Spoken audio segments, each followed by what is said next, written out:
Hi everyone, this is Rachel Lawing and I'm going to be showing you how to use PowerPoint as an animation tool in this video. So for my unit plan, the big projects that my students were creating was to first create a digital landscape using PowerPoint, and then second to create a digital flipbook with that landscape as the backdrop. You could see on the top of the screen I have my digital landscape drawing, and on the bottom here's that animation that I created just using PowerPoint. So let's start with talking about how my students will be creating a digital landscape by drawing that image in PowerPoint. The requirements will be that students need to have a foreground, middle ground, and background clearly distinguishable in their landscape, but the setting of the landscape can be totally up to the artist. So I'm going to start with my digital landscape by opening a blank presentation, a new presentation in PowerPoint, and I'm going to show you how I changed this from a presentation tool to basically a blank canvas where we can create. The first thing I want to do is click on these text box. If I click on the edge with my mouse and delete, they will remove, and then I will have a blank canvas. I'm going to start my landscape by choosing a background color. So I'm going to right click and choose Format Background. And I know in my mind I have a plan for a mountain landscape and I want my sky to be blue. I could also choose to play around with the gradient fill feature where I can move different colors, add different gradient stops, and create a really nice sunset effect if I wanted to use that in my background. There are also pictures and textures and patterns that you could use, but I'm going to stick with the solid fill for my background. I'm going to go with a blue. I also want to choose Apply to All so that when I do get to copying and pasting later, that blue color will stay with me.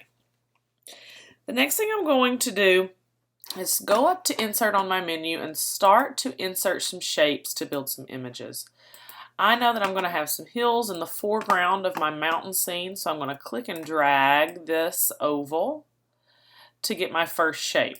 Now, on the main part of my screen, it looks a little strange with my oval kind of hanging over the edges of my presentation bar, but if I look over to the thumbnail at the left, it shows me how when I go into a slideshow, it's going to be nice and clean. I'm going to right click on my oval. I can format shape here, and I can change the color of that to a nice light green. I could also keep building by inserting shapes, click and drag to get my next shape, move it where it needs to go. I'm going to move my green shape up a little bit, so I'm going to have two hills, one in front of the other. And I'm constantly kind of checking over to this thumbnail to make sure that I like what I'm looking at, that I've got my shapes big enough. I can also go up to Shape Format on my menu here and change the shape color at the top. Now, as I'm working, I'm thinking about how I'm going to just continue repeating, inserting shapes, building my scene, and I'm thinking of the things that I want to draw and building those simple shapes for my images. So I'm going to put some light shining from the sun, and I want to use these long skinny triangles, but now I need to put that in the background. Right now this triangle is in the front. So I'm going to come up to my menu where I can click to send it backwards. One click will go behind the first oval, two goes behind the second. Or I can choose Selection Pane and it will show me all the shapes that I have. I'm going to right click copy, right click paste, and I'm going to continue to build the rays of the sun on my image. So I have continued building my image. I'm getting a little bit more on my mountain scene. I've simply used triangles for the mountains, triangles for the sun. There are even cloud shapes when I go to insert shapes. And as my image gets a little more full with shapes, it really helps me, instead of just clicking on the send backward, send forward command, to choose selection pane so that I can see where those shapes are that I'm working on. And right now I need to get this isosceles triangle to the background, click and drag it, and it goes behind that mountain.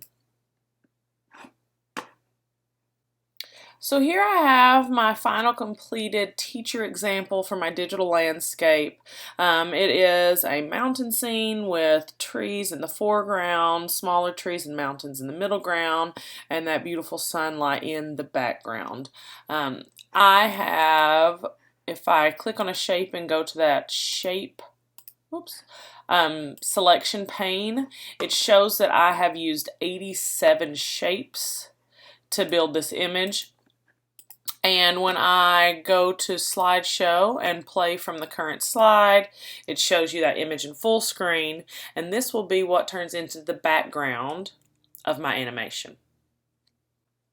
So now I'm going to show you how I took that background of the digital landscape that I created and used it to add an animation on top. And I did this all in PowerPoint by using each individual slide as a frame in my animation. So here I have the digital landscape drawn out, and I've simply gone and found a clip art of a character that I'm going to use to animate in this. And so for mine, I'm going to have a hot air balloon that floats across the sky. You can use as many different moving characters as you want, as long as you move each of them on every frame. So I'm going to come over to the left side of my screen, and I'm going to right click on this first slide. I'm now going to call that a frame because I'm really thinking of this as a frame in my animation.